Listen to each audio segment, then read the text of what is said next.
but in substance it's the old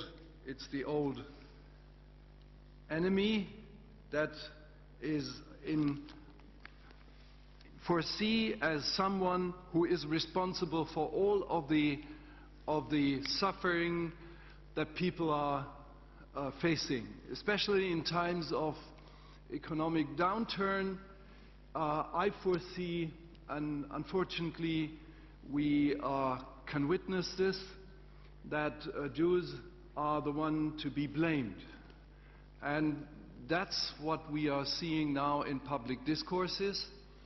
And how to tackle that? That's the point we have debated in our group. Again, I would like to highlight what Dennis McShane has yesterday described in the Times, that a world economic crisis in which it is so easy to point at the names of the swindlers and banksters that happen to be Jewish, and a new perfect storm of anti-Semitism begins to take shape. We are right in the middle of this storm, and we should use all of our instruments, especially the prevention instrument that is available in order to tackle this picture and to confront reality with this kind of prejudice. And this is what parliamentarians have to do at first, because parliamentarians do have a kind of a unique role to fulfill. We are the ones to have a good influence in the debates and in the discourses, especially in the public discourse in our own constituencies, at local level, and we do have influence in order to try to create new public discourses on a national level. And then, not to forget, we do have an extremely good position in order to convey our views into governmental actions. And, by the way, this is very necessary, we have links to civil society, not only in view of our local constituencies, but nationwide. And we are the ones, and this can be seen here, we could act globally. And again, in this regard, John, it has been a wonderful idea to gather this assembly, and we should think about how to continue this message that we are now in the London Summit of Parliamentarians fighting against anti-Semitism globally. We should use this momentum in order to try to persuade this message into global actions, into national actions, and into local actions. So this is what we have debated in our group, and I would like to reflect a bit what we have been producing. First, recommendations in the era of education. The first recommendation will be that educational materials be commissioned for use in schools and university campuses. Education is key. These materials can be devised using existing materials developed by ODIHR, the Organization for Democracy and International Human Rights, situated in Warsaw, and can be disseminated through networks of the Organization of Security and Cooperation in Europe or other relevant NGO networks. Second, to recommend, that is the findings that we have debated on, to recommend that these materials ought to be based on values of comprehensiveness, inclusiveness, acceptance and respect.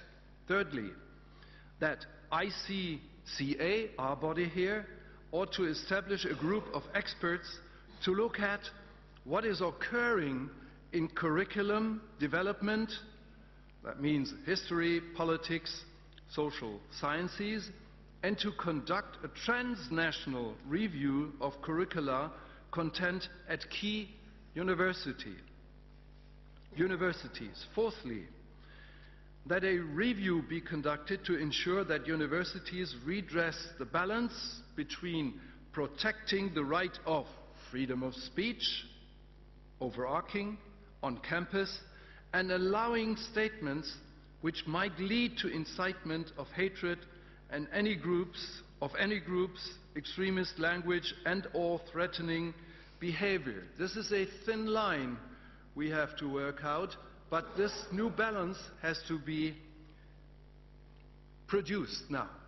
Second recommendation on the area of legislation. First, to recommend that the ICCA should assist and facilitate parliamentary networks in other countries to determine the status of freedom of speech laws in legislative processes.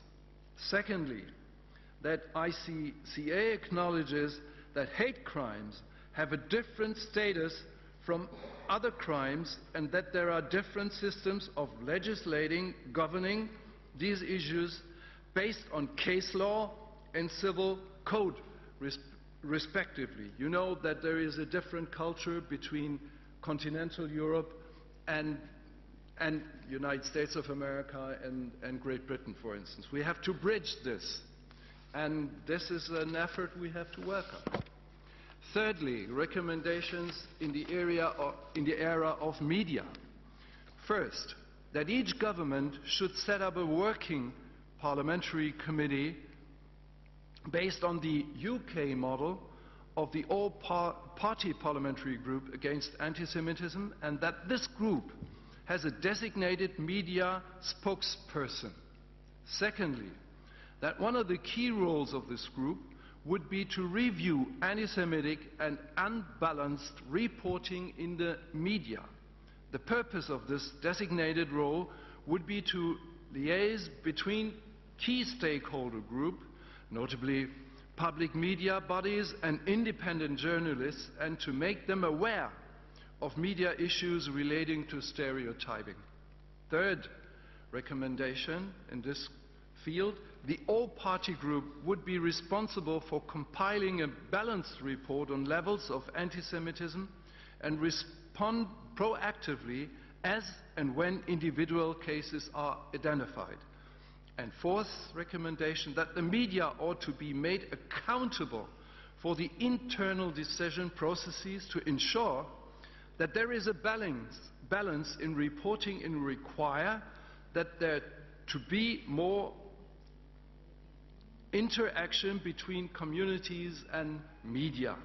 And then recommendations on leadership, I mean on parliamentary leadership, that the ICCA requests political leaders to use all possible channels to call on key influencers and policy advisors to identify and censure any member of parliament who uses anti-Semitic remarks in the public arena. To ask governments that parliamentarians use whatever means and leverage possible to ensure that governments uphold their commitments on these issues, especially if you look into what the OSCE level has been producing. And fourthly, that the all-parliamentary committees provides governments with reports annually on anti-Semitism and to present the figures and data to the relevant select committees. That the report be focused on the work of parliamentarians, both in terms of area of interest and also on providing methodologies for best practice. These are the recommendations we have worked out. Thank you so much for listening to me. Gert, thank you very much. And these recommendations will be included as conference papers and published.